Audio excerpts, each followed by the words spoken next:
Timnas Indonesia U23 menerima 3 kabar buruk jelang pertandingan perebutan peringkat ketiga Piala Asia U23 2024 menghadapi Irak.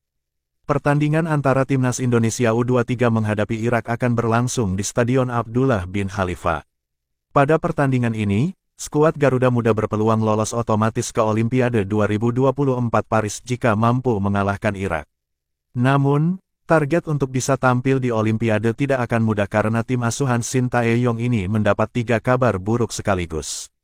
Berikut 3 kabar buruk yang menimpa Timnas Indonesia U23 jelang pertemuan menghadapi Irak. Hal pertama adalah, Rizky Ridho dipastikan absen pada pertandingan melawan Irak karena mendapat kartu merah saat menghadapi Uzbekistan di babak semifinal. Bek Persija Jakarta ini mendapat kartu merah setelah melakukan pelanggaran kepada penyerang Uzbekistan, Jasurbek Jalolidinov. Situasi ini membuat Shin Tae-yong harus berpikir keras karena Rizky Ridho merupakan salah satu pilar Timnas Indonesia U23. Selain bakal kehilangan bek tangguh, Indonesia pun dipastikan tak akan diperkuat sosok pemimpin seperti Rizky Ridho. Sebagai informasi, bek berusia 22 tahun ini merupakan kapten Timnas Indonesia U23 sejak fase grup Piala Asia U23 2024. 2. Sivakonpu Udom jadi asisten VAR.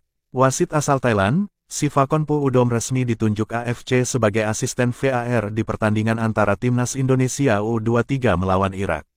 Sivakonpu Udom sebelumnya sempat membuat supporter Indonesia kesal dan marah lantaran dianggap tidak adil.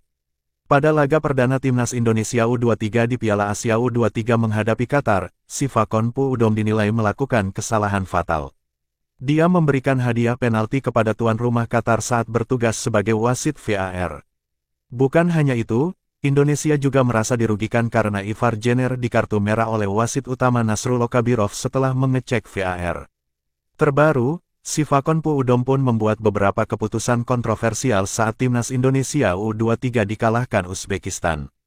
Dalam laga tersebut, ada momen krusial yang melibatkan Sivakonpu Udom sebagai wasit VAR. Beberapa di antaranya adalah penalti yang batal diberikan untuk Indonesia serta gol Muhammad Ferrari dianulir.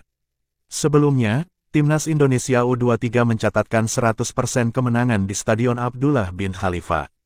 Akan tetapi, rekor 100% kemenangan di stadion itu runtuh ketika Uzbekistan mengalahkan Marcelino Ferdinand. Pada pertandingan kontra Irak nanti, Indonesia tentu harus berjuang keras untuk bisa meraih hasil maksimal agar lolos ke Olimpiade. Demikian, semoga Timnas U23 sukses.